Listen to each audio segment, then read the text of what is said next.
नमस्ते दोस्तों, मैं श्रेयस बड़ी आप सबका मेरे YouTube चैनल पे बहुत बहुत स्वागत करता हूँ। जैसे कि हम वर्ल्ड हिस्ट्री के कुछ लेक्चर्स कंप्लीट कर चुके हैं, हम 16 लेक्चर्स कंप्लीट कर चुके हैं वर्ल्ड हिस्ट्री के टोटल।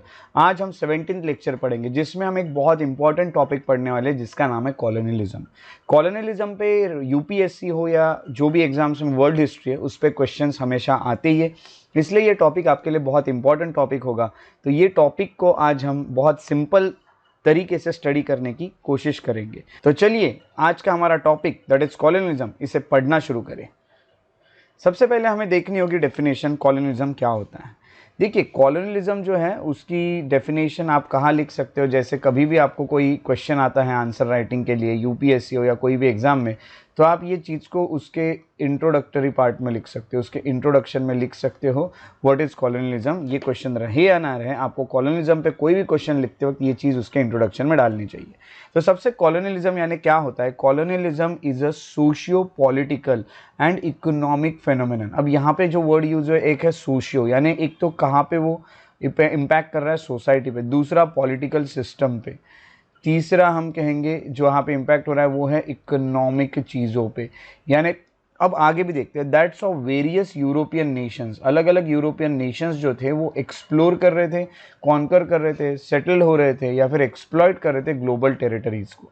अब ये कैसे, ये भी बताता हूँ। फॉर एग्जाम्पल देखिए, कोई एक देश है, फॉर एग्जांपल इंडिया नाम का देश, यूरोपियन कोई देश है, जैसे कि हम पकड़ते हैं ब्रिटेन नाम का कोई देश। अब ये ब्रिटेन क्या करेगा, इंडिया को कॉलोनाइज करेगा, यानी इंडिया में आके ये लोग सेटल हो जाएंगे। सबसे पहले तो एक्सप्लोरेशन के थ्रू इंडिया में पहुंचेंगे, रास्ते ढूंढेंगे, इंडिया में पहुंचेंगे, इंडिया में आके सेटल हो जाएंगे। फिर हमारे जो भी रिसोर्सेज रहेंगे इंडिया में, इन्हें एक्सप्लॉइट करना शुरू करेंगे, इन्हें निकालना शुरू करेंगे और खुद के प्रॉफिट बनाएंगे। तो ये सब चीज़ें जो कर रहे थे इसे कॉलोनियलिज्म कहते हैं। दूसरे देशों पे आके राज करना और उसके सोसाइटी को भी कंट्रोल करना, पॉलिटिकल सिस्टम को भी कंट्रोल करना यानी रूल भी करना, और तीसरा इकोनॉमिकली भी हमें कहीं ना कहीं इम्पैक्ट करना, इकोनॉमिकली भी हम पे रूल करना, यानी हमारे रिसोर्सेज जो होते हैं वो खुद के मार्केट में ले जाके बेचना।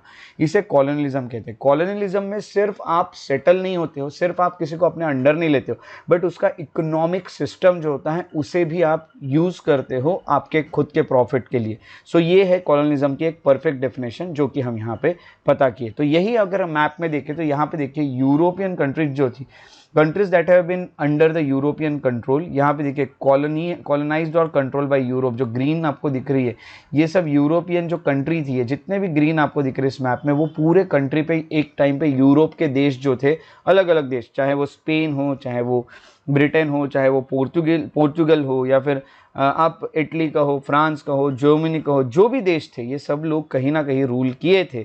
ऐसे ये पूरे देश है और कभी नेवर कॉलोनाइज्ड वाले यहाँ पे भी आपको देश दिखने मिल रहे हैं।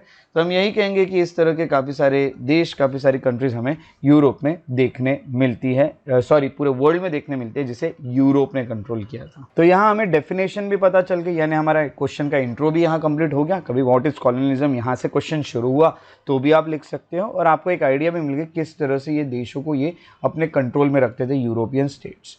अब हम आगे आते हैं यहाँ यूरोपियन कंट्रीज। अब हमें जो टॉपिक पढ़ना है आगे वो है कॉजेस ऑफ कॉलोनिज्म। आखिर ये कॉलोनियलिज्म करते क्यों थे, ऐसा क्यों कि ये लोगों को कॉलोनीज बनाने में मज़ा आती थी, अपने आप की कॉलोनीज पूरे वर्ल्ड में इन्होंने फैला के रखी थी। जैसा देखिए, आपका कोई एक कंट्री है उसमें अलग अलग कॉलोनीज होती है ना, ये पूरी कॉलोनीज आपके देश की, वैसे ही ये लोग भी कहीं और रहते थे और इनकी कॉलोनीज कोई और देशों में इन्होंने बना के रखी थी, पूरे वर्ल्ड में बना के रखी थी। तो इस तरह से एरिया को ये कंट्रोल करते थे। ऐसा क्यों करते थे, क्या थे कॉजेस आखिरकार कॉलोनिज्म के। अगर कॉजेस देखें तो सबसे पहला है परस्यूट ऑफ वेल्थ, यानी ये वेल्थ के पीछे भागते थे, पैसे के पीछे भागते थे। सबसे पहले जो कॉलोनिस्ट लोग थे they were inspired by Spain's exploit. Spain ने अगर हम देखें तो कोलंबस को भेजा था कि भाई जाओ और इंडिया ढूंढ के लाओ, क्योंकि इंडिया में रिसोर्सेज बहुत ज़्यादा है। तो इन्होंने देखा कि भाई ये जब स्पेन कर सकता है तो हम क्यों नहीं करेंगे। तो स्पेन के एक्सप्लॉइट से एक तो इंस्पायर हो गए, और इन्होंने देखा कि बाकी जो भी जगह है हमारे अलावा, यूरोप के अलावा जो भी जगह है वहाँ पे, स्पेशली हम कहेंगे अमेरिका हो या इंडिया हो, यहाँ पे सोना बहुत ज़्यादा है, चांदी बहुत ज़्यादा है, यानी यहाँ पे लोगों के पास वेल्थ बहुत ज़्यादा है। अब वेल्थ इनको खींच के ले गई, तो यहाँ पे जहाँ पे वेल्थ ज़्यादा है वहाँ पे ये कहीं ना कहीं व्यापार अच्छा कर सकते हैं, वहाँ पे ये यानी अच्छे मर्चेंट बन सकते हैं, मर्केंटलिज्म को अच्छा सपोर्ट कर सकते हैं, या फिर हम कहेंगे वहाँ पे बहुत अच्छी ट्रेडिंग कर सकते हैं, क्योंकि इनको ऐसी जगह पे ना मार्केट मिल जाता था। तो हम इस तरह से देख सकते हैं कि पहला है परस्यूट ऑफ वेल्थ, यानी वेल्थ के पीछे भागना। दूसरा जो आपको देखने मिल रहा है ये है मर्केंटलिज्म। मर्केंटलिज्म यानी जो कॉलोनियल एस्टेब्लिशमेंट थे उनको बहुत अच्छी अच्छी बिजनेस अपॉर्चुनिटीज़ मिली थी। जैसे मैंने आपको बताया, कोई ए नाम की कॉलोनी है, यहाँ पे जाके ये सेटल हो जाते थे क्योंकि वहाँ पे इनको व्यापार करने मिलता था, बिजनेस करने मिलता था। इस कारण यहाँ से पैसा उठा के ये लोग अपने देश में लाते थे। जब ये लोग अपने देश में लाते थे तो इनकी इकोनॉमिक और सोसाइटल डेवलपमेंट जो होती है होम कंट्री में हो जाती थी, इनकी सोसाइटी भी सुधर जाती थी क्योंकि यहाँ से वो पैसा कमा के ला रहे हैं और यहाँ पे वो कहीं ना कहीं पैसा डाल रहे हैं। तो ये एक चीज़ थी मर्केंटलिज्म की, यानी बिजनेस अपॉर्चुनिटीज़ इनको बाहर मिल चुकी थी बहुत ज़्यादा, जिस कारण ये अपने आप को उन कंट्रीज़ में रखना प्रेफर कर रहे थे। उसके बाद हम आगे आते हैं तो हमें पता चलता है रिलीजियस कन्वर्जन। जो कैथलिक चर्च था वो उस टाइम पे बहुत बढ़ रहा था। एज ऑफ डिस्कवरी के वक्त जो कैथलिक चर्च था इसका यही कहना था कि हमें क्रिश्चियनिटी को भी प्रोपोगेट करना चाहिए, पूरे वर्ल्ड के एक एक कोने में हमें क्रिश्चियनिटी को फैलाना होगा। जैसे जैसे हम क्रिश्चियनिटी को फैलाएंगे हमारा रिलीजन जो होता है वो आगे बढ़ता जाएगा। तो to propagate Christianity in the new world, या फिर हम कहेंगे कन्वर्ट करना होगा इंडिजीनियस पीपल यानी उस एरिया के जो लोकल लोग हैं उन्हें कहीं ना कहीं कन्वर्ट करना होगा। और ये जो पॉलिसी है ये सबसे ज़्यादा पोर्तुगीज़ ने फॉलो की थी। पोर्तुगीज़ जो थे वो कन्वर्जन में सबसे ज़्यादा हम कहेंगे कि विश्वास रखते थे। तो ये एक चीज़ थी रिलीजियस कन्वर्जेंस। नेक्स्ट आपको देखने मिलता है रिसोर्स एक्विजिशन। रिसोर्स एक्विजिशन यानी आप देखो कि यूरोप जो है, ये जो आपको यूरोप दिख रहा है ना, ये यूरोप, इस यूरोप में रिसोर्सेज की बहुत कमी थी। अब रिसोर्सेज की कमी होने के कारण रिसोर्सेज ढूंढने वो इधर उधर जाते थे, अफ्रीका हो, एशिया हो, इन सब देशों में वो रिसोर्सेज ढूंढते ढूंढते जाते थे। तो हम कहेंगे कि scarcity of natural resources in Europe, और इनकी पॉपुलेशन बढ़ रही थी तो इनको नई नई कॉलोनीज की ज़रूरत थी ताकि अपने पॉपुलेशन की नीड्स ये पूरी कर सके। अगला जो आपको देखने मिलता है वो है नेविगेशन टेक्नोलॉजी। अब क्या होता है कि इनको नए नए सी रूट्स पता चले। ये जाते थे, जैसे हम कहेंगे कि इंडिया को कैसे सी रूट से पहुंचना है ये इनको पता चला। तो नेविगेशन यानी शिप, अच्छे से इनकी कमांड आ गई शिप बनाने में, शिप बिल्डिंग हो या फिर यहाँ से वहाँ जाने के रास्ते हो, ये सब इन्होंने ढूंढ लिए थे। इस कारण ये इजीली पहुँच सकते थे किसी भी कॉलोनी में, इनको इसके लिए टाइम नहीं लगता था। तो इनके नेविगेशन टेक्नोलॉजी काफ़ी ग्रो कर रही थी और इनको मैप्स मिले, नए नए सी रूट्स मिले, जिस कारण एक्सप्लोरेशन बढ़ गया और नई नई लैंड जो है वो कॉलोनाइज होने लगी। उसके अलावा और भी कुछ कॉजेस, जैसे कि हम कहेंगे कि सबसे मेन अभी जो ये कॉजेस है ये आते हैं टेक्नोलॉजी के चलते। ये है टेक्नोलॉजिकल इनोवेशंस के चलते कॉजेस। अब देखिए आप क्या, टेक्नोलॉजी बढ़ने लगी थी तो मैरीटाइम इनोवेशंस होने लगे। मैरीटाइम इनोवेशंस यानी रिलेटेड टू मरीन हम जिसे कहते हैं, यानी पानी से रिलेटेड जो चीज़ें हैं वो, जैसे कि हम कहते हैं कि शिप बिल्डिंग, नेविगेशन टेक्नोलॉजी, ये काफ़ी अच्छे से इनके पास आने लगी। इनके पास एस्ट्रोलेबल, कंपास या सेक्सटेंट हम कहेंगे, ये सब जो चीज़ें थी, इस कारण यूरोपियन एक्सप्लोरर्स जो थे वो ग्लोब में बहुत दूर दूर जा पाए। अब आपके पास कंपास होगा, आपको डायरेक्शंस पता चलेगी, आप यूरोप से निकल के कहीं भी जा सकते हो। आप यूरोप से निकल के आपको नॉर्थ, वेस्ट, ईस्ट सब डायरेक्शन पता चल जाएगी, so you can easily navigate. तो इनके पास जो टेक्नोलॉजी में बदलाव आया, दैट इज मैरीटाइम इनोवेशन, इन्होंने जो भी किए वो, जैसे हम कहेंगे गैलीलियन शिप निकली यहाँ पे, या जिसकी बहुत, गैलीलियन शिप यानी हम कहेंगे जिसकी कार्गो कैपेसिटी बहुत ज़्यादा थी, जो बहुत ज़्यादा गुड्स लेके जा सकती थी। इनके पास आर्मामेंट्स भी बहुत स्ट्रॉन्ग थे। आर्मामेंट्स हम कहेंगे तो शिप्स में लगे हुए आर्म्स, वेपन्स, ये भी बहुत स्ट्रॉन्ग थे। तो कभी भी इनको ये चीज़ें सेफ ही फील होती थी क्योंकि इन पे कोई भी अटैक कर दे तो इनके पास एक स्ट्रॉन्ग शिप हुआ करती थी जिससे अटैक को ईजिली डिफेंड कर सकते थे या ये भी खुद अटैक कर सकते थे। तो मैरीटाइम इनोवेशंस ने बहुत बड़ा काम किया था इन लोगों के लिए। उसके अलावा वेपनरी एडवांसमेंट, हम कहेंगे कि जैसे जैसे डेवलपमेंट हुआ, रिफाइंड फायर आर्म्स की अगर बात करें, वेपन्स जो है वो यूरोपियन कॉलोनियर्स के पास बहुत अच्छे थे, कॉलोनाइजर्स के पास। जैसे मैंने आपको बताया इंडिजीनियस जो लोग थे उनके पास उतने नहीं थे, यानी ये जो कंट्रीज़ पे जाते थे ये लोग रूल करने, उन कंट्रीज़ के पास उतने अच्छे हम कहेंगे कि हमारे पास नेवीज़ नहीं थी। तो इस कारण ये लोग बहुत ज़्यादा हमें कहीं ना कहीं एक्सप्लॉइट करते थे। मैक्सिम गन्स थी, ये अर्ली मशीन गन है मैक्सिम गन, ये भी इनके पास थी। तो हम कहेंगे कि यूरोपियन कॉन्क्वेस्ट भी बहुत अच्छे होते थे, यानी ये इजीली किसी भी एरिया को कॉन्कर कर सकते थे अटैक करके। ये एक और रीज़न था, यानी मैरीटाइम इनोवेशंस तो थे ही, इसके अलावा वेपन में भी ये बहुत एडवांस हो चुके थे। आगे हम बढ़ते हैं तो मेडिकल इनोवेशंस देखने मिलते हैं, यानी हम कहेंगे कि जैसे ये कहीं जाते थे किसी भी एरिया में, ट्रॉपिकल रीजन में जाते थे, तो इनको ट्रॉपिकल रीजन यानी ट्रॉपिक ऑफ कैंसर और ट्रॉपिक ऑफ कैप्रिकॉर्न के बीच का रीजन, तो इस रीजन में मलेरिया जैसे काफ़ी सारी बीमारियां होती है और इनके पास ट्रीटमेंट्स थी। तो ये डरते नहीं थे, इंसान डिजीजेस से डरता था क्योंकि उस देश में डिजीज़ है तो वहाँ जाएगा नहीं, बट इनके यहाँ मेडिकल इनोवेशंस होने के कारण ट्रीटमेंट अच्छी थी और लोकल डिजीजेस को ये समझ सकते थे। और हम यही कहेंगे कि ये हेल्थ प्रोटोकॉल्स को भी फॉलो करते थे और ये फॉरेन एनवायरनमेंट यानी बाहर के एनवायरनमेंट में भी इजीली सर्वाइव कर लेते थे। तो इनके लिए मेडिकल इनोवेशंस जो है ये भी काफ़ी काम कर गए। नेक्स्ट है कम्युनिकेशन टेक्नोलॉजी। इनके वक्त जो कम्युनिकेशन टेक्नोलॉजी थी वो भी काफ़ी एडवांस थी।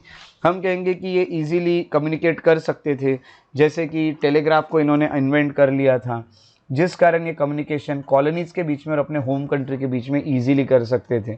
यहाँ कॉलोनीज़ में रहते थे और यहाँ से अपने होम कंट्री में कम्युनिकेट करते थे, यहाँ से अपने होम कंट्री में कम्युनिकेट करते थे। तो इनके लिए कम्युनिकेशन काफ़ी आसान हो चुका था, और तो इसलिए हम कहेंगे कम्युनिकेशन टेक्नोलॉजी भी बहुत अच्छी इनके वक्त थी। तो ये अच्छे से कंट्रोल भी कर सकते थे और एडमिनिस्ट्रेशन भी चला सकते थे। धीरे धीरे तो इन्होंने टेलीफोन निकाल दिया, वायरलेस रेडियो कम्युनिकेशन करना शुरू किया। उससे तो इनके जैसे समझ जाइए रूल पे 4 चांद लग गए। ये तो बहुत ईजिली रूल कर पाए फिर किसी भी चीज़ पे। तो हम कहेंगे कि ट्रांसपोर्टेशन है, तो ये एक रहा कम्युनिकेशन टेक्नोलॉजी।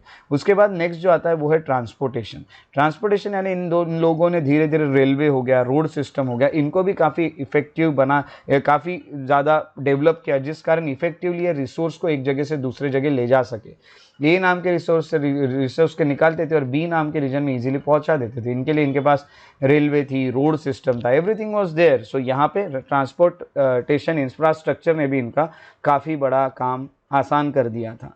नेक्स्ट हम ये देखते हैं कि ये पूरे हो गए कॉजेस। तो कॉजेस में हमें देखने मिलता है pursuit of wealth, mercantilism, religious conversion, resource acquisition, navigation technology, maritime innovation, weaponry advancement, medical innovations, communication technology, transportation infrastructure, all these are causes of colonialism। तो हमने देखा what is colonialism, हमने देखा causes of colonialism। अब हम आगे जो देखने वाले हैं वो है कैरेक्टरिस्टिक्स ऑफ कॉलोनिज्म। कॉलोनिज्म के कैरेक्टरिस्टिक्स क्या थे, ये पूरी चीज़ें आपको क्वेश्चन किसी भी चीज़ पे आ सकता है आपको, तो हमें रेडी रहना है। इसीलिए हम यहाँ पे हर चीज़ को यहाँ पे पढ़ने की कोशिश कर रहे हैं अच्छी तरह से। तो यहाँ पे जब हम आते हैं तो कैरेक्टरिस्टिक्स जब आपको लिखने पड़े तो सबसे पहले आप इस तरह के सब पॉइंट्स डाल सकते हो। कभी भी क्वेश्चन के आंसर लिखो तो सब हेडिंग्स डालते चलो, और सब हेडिंग्स के बाद उसमें आप जो भी डेटा है वो लिखते चलो, आपको काफ़ी अच्छे मार्क्स मिलेंगे। तो अगर कैरेक्टरिस्टिक्स लिखना है तो यहाँ पे सबसे पहले आता है वेल्थ ड्रेन। सबसे पहले वेल्थ ड्रेन की अगर बात करें तो कोई भी एक कॉलोनी थी, जैसे हम लेते हैं कॉलोनी में ये इंडिया से ये कॉलोनी जो यानी ये जो भी देश थे, जैसे फॉर एग्जांपल इंडिया पे ब्रिटेन रूल कर रहा है या यूरोप का कोई भी देश रूल कर रहा है समझ जाइए, तो ये क्या करते थे, इंडिया से ड्रेन करना यानी क्या, खींच के लेके जाना, कोई भी चीज़ को वहाँ से उठा के लेके जाना। तो जो भी वेल्थ थी वो यहाँ से वो इनके कॉलोनीज में पहुँचाते थे। ठीक है, तो ये ड्रेन ऑफ वेल्थ जो है ये यहाँ शुरू हो गई थी। वन वे एक्सपोर्ट था। ठीक है, तो हम यही कहेंगे कि पूरा हमारे यहाँ का वेल्थ उठा के अपने देश में लेके जाना, जिसको ड्रेन वेल्थ कहते हैं, और वहाँ पूरा देश हमारे पैसों से चलाना, हमारे रिसोर्सेज से चलाना, this is known as wealth drain. तो कॉलोनियल पावर जो थे they drain wealth from their colonies through one way export. Export भी होता था वन वे, यहाँ से इधर चीज़ें आती थी हम कहेंगे, और क्या करते थे इधर लाके बेचते थे अपने यहाँ से लाके। तो हमें काफ़ी सारी चीज़ें बेच देते थे, हमें से वो पैसा कमा के ले जाते थे, और कहीं ना कहीं सोना पैसा ये जो भी चीज़ है इसके चलते ये लोग हम पे अपने आप को डेवलप करते थे। मिलिट्री पे फिर जो भी पैसा कमाते थे उससे मिलिट्री और सिविल सर्विसेज पे बहुत ज़्यादा खर्चा करते थे। मिलिट्री और सिविल सर्विस अपने देश में डेवलप कर लेते थे, यानी इंडिया में फॉर एग्जांपल। तो ब्रिटेन यहाँ पे इस तरह से कर रहा है, यहाँ से चीज़ें लेके आएगा, बेचेगा, पैसा कमाएगा, और पैसा यहीं पे मिलिट्री सिविल सर्विसेज पे लगाएगा, और इससे ये देश चलाएगा। इस तरह की बहुत सारी चीज़ें इन्होंने करना शुरू किया, और इनकी सैलरीज और ये सब हमारे ही पैसे से जाती थी। इसको वेल्थ ड्रेन कहते हैं, ये कैरेक्टरिस्टिक है। अगला है एक्सेसिव टैक्सेशन। बहुत ज़्यादा टैक्स लगाने शुरू किए थे, क्योंकि इनका मेन मोटिव था प्रॉफिट मेकिंग, तो टैक्स तो ज़्यादा लगाएंगे ही। अगला है इकोनॉमिक इम्बैलेंस। कॉलोनीज जो होती है वो सिर्फ मार्केट करके काम कर रही थी। यूरोपियन गुड्स इंडिया में आते थे या कॉलोनीज में जाते थे और वहाँ बिकते थे, और उस कॉलोनी से क्या जाता था, raw material. For example cotton India से लेके जाएंगे, ठीक है, दिस इज इंडिया से कॉटन लेके जाएंगे, ब्रिटेन में कॉटन बेचेंगे, यहाँ पे वो बनाएंगे क्लॉथ, कपड़ा, और ये जो क्लॉथ बनेगा, ये क्लॉथ मैन्युफैक्चर्ड क्लॉथ जो है उसको इंडिया में बेचेंगे। इस तरह से ये बहुत ज़्यादा हमें एक्सप्लॉइट कर रहे थे, और इकोनॉमिक इम्बैलेंस हो गया था। ब्रिटेन बहुत कमा रहा था और इंडिया जो होता है, इंडिया डूबते जा रहा था, जैसे कॉलोनीज जो है वो डूबते जा रही थी, इंडिया यानी कॉलोनी। तो ये आपको यहाँ पता चलता है, इसको इकोनॉमिक इम्बैलेंस कहते हैं। Next is subordination. कॉलोनी जो होती है वो हम कहेंगे subjugated parts of mother country with colonist enjoying greater rights and privileges than indigenous people. अब सोचो ये इंडिया है, इंडिया के जो लोग हैं यानी इंडिजिनियस लोग हैं, लोकल लोग हैं, उनसे ज़्यादा इंडिया में जो ब्रिटेन के लोग थे, इन लोगों को ज़्यादा राइट्स मिल रहे थे। आपको पता है ब्रिटिश को हमसे ज़्यादा राइट थे, ब्रिटिश को हमसे ज़्यादा प्रिविलेजेस थे, तो एक्स्ट्रा के राइट्स उनको थे, हमें नहीं, जबकि देश हमारा था। तो ये भी एक चीज़ देखने मिलती है कैरेक्टरिस्टिक, दैट इज सबॉर्डिनेशन। हम उनके सबॉर्डिनेट हो चुके थे, उनके नीचे आ गए थे। अगला है ह्यूमन राइट्स वायलेशन। कहीं ना कहीं ह्यूमन राइट्स को वायलेट किया जाता था, यानी हम कहेंगे नेटिव जो है, जो लोग यहाँ पहले से रह रहे हैं, उनके ऊपर अत्याचार करना, एक्सप्लॉइट करना उन्हें, उनके साथ बिहेव अच्छा नहीं करना। जैसे हम कहेंगे कि हमें कभी कभी मारना है, फॉर एग्जांपल जलियांवाला बाग जैसे मैसेकर हुआ, हमारे ही देश के लोगों को हमारे ही देश में एक फॉरेन के पावर के लोगों ने मारा, दैट इज हम कहेंगे जलियांवाला बाग मैसेकर। ये चीज़ें कोई अच्छी नहीं थी।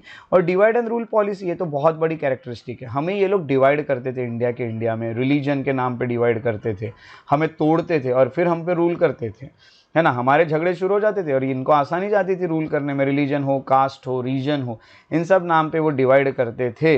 और इस कारण ये लोग इजीली रूल भी कर पाते थे, क्योंकि यूनिटी रहेगी तो वो लोग रूल नहीं कर पाएंगे। तो ये लोग क्या करते थे, डिवाइड एंड रूल। ये चीज़ें आपको पता चलती हैं। अब जो नेक्स्ट हम टॉपिक पढ़ेंगे, अब तक हमने क्या क्या पढ़ा, व्हाट इज कॉलोनियलिज्म पढ़ लिया, हमने पढ़ लिया कॉजेस ऑफ कॉलोनियलिज्म, अब हमने कैरेक्टरिस्टिक्स भी कंप्लीट कर लिए। अब हम पढ़ेंगे इम्पैक्ट्स ऑफ कॉलोनियलिज्म। ये जो कॉलोनियलिज्म है, इसका इम्पैक्ट क्या रहा कंट्रीज पे। सबसे पहले military superiority, using vast colonial resources, man power, colonial power जो है, उनकी मिलिट्री कैपेबिलिटी जो है उसे बढ़ाते थे। यानी हम कहेंगे हमारे रिसोर्सेज को यूज करके वो मिलिट्री पे खर्चा करते थे खुद के, और खुद के मिलिट्रीज को आगे बढ़ा के बड़े बड़े वॉर्स लड़ते थे। तो हम कहेंगे बड़े बड़े वॉर्स हुए just because of this colonialism. Military superiority बढ़ती गई इन लोगों की। दूसरा इम्पैक्ट क्या हुआ, धर्म बढ़ा, इनका जो रिलीजन था वो ये स्प्रेड कर पाए। रिलीजियस बिलीव्स जो थे वो कॉलोनाइजर्स जो थे वो इंडिजिनियस पीपल तक पहुंचा पाए, कॉलोनीज में पहुंचा पाए। तीसरा इम्पैक्ट ये था कि इकोनॉमिक एडवांसमेंट। हम यही कहेंगे कि कॉलोनियल रिसोर्सेज जो है और जो भी एक्सपोर्ट मार्केट्स हैं उससे वेल्थ ट्रांसफ़र होती थी। मैंने आपको बताया इंडिया जो है, इंडिया एक कॉलोनी है और ब्रिटेन जो है ये लोग कॉलोनाइजर हैं। यहाँ से इंडिया की वेल्थ ब्रिटेन में जाएगी और ब्रिटेन का इकोनॉमिक डेवलपमेंट होगा, तो ब्रिटेन का इकोनॉमिक एडवांसमेंट होता था। ये चीज़ें आपको देखने मिलती है। अगला है एक्सपांशनिज्म। एक्सपांशनिज्म की बात करें तो हम यही कहेंगे कि अब इनके पास सभी रिसोर्सेस आने लगे, इनके पास पैसे आने लगे, तो ये और जगह एक्सपांड कर सके। और देखिए कितना सारा रीजन अपने कंट्रोल में इन्होंने ले लिया। तो अपना जो एम्पायर था उसे वो एक्सपांड करने में कहीं ना कहीं सफल रहे थे। एक्सपांशनिज्म हो पाया जस्ट बिकॉज ऑफ कॉलोनियलिज्म, ये एक इम्पैक्ट है। अगला है हिंडर्ड ग्रोथ। जो भी हम कहेंगे कॉलोनीज थी उनकी ग्रोथ इन्होंने होने नहीं दी अच्छे से। ट्रेड रेस्ट्रिक्शन लगा देते थे, है ना, हम कहेंगे ग्रोथ होने नहीं देते थे, इंडस्ट्रीज बनने नहीं देते थे, क्योंकि अगर हमारे कंट्री में इंडस्ट्री बन गई तो फिर इनकी ग्रोथ कैसे होगी। इसलिए हमारी ग्रोथ रोक देते थे, ये इंडस्ट्रीज बनने नहीं देते थे हमारे यहाँ, ताकि इनकी जो भी फिनिश्ड गुड है ये हमें हमारे मार्केट में बेच सके। इसीलिए हमारी ग्रोथ ये रुक गई थी just because of colonialism. Next is trade limitation. हम पे इन्होंने ट्रेड लिमिटेशन डाल के रखे थे। जैसे हम कहेंगे कि हमारे जो हम कहेंगे colonial authorities dictated protected goods that they could only be sold to colonist merchant. उन्होंने बोला था कि कुछ कुछ गुड्स ऐसे रहेंगे जिनको उन्होंने प्रोटेक्टेड गुड कहा था, ये कॉलोनिस्ट मर्चेंट को ही आप बेच सकते हो, बाकी किसी को नहीं।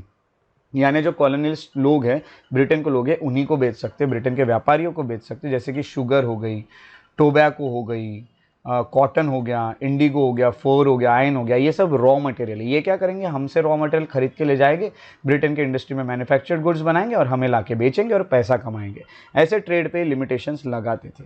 स्लेवरी यानी गुलाम बना के रखा हुआ था। स्लेव ट्रेड बहुत सारे कॉलोनी में किया। For example colonies supplied rum, cotton, other commodities to meet demand of imperialist in Africa.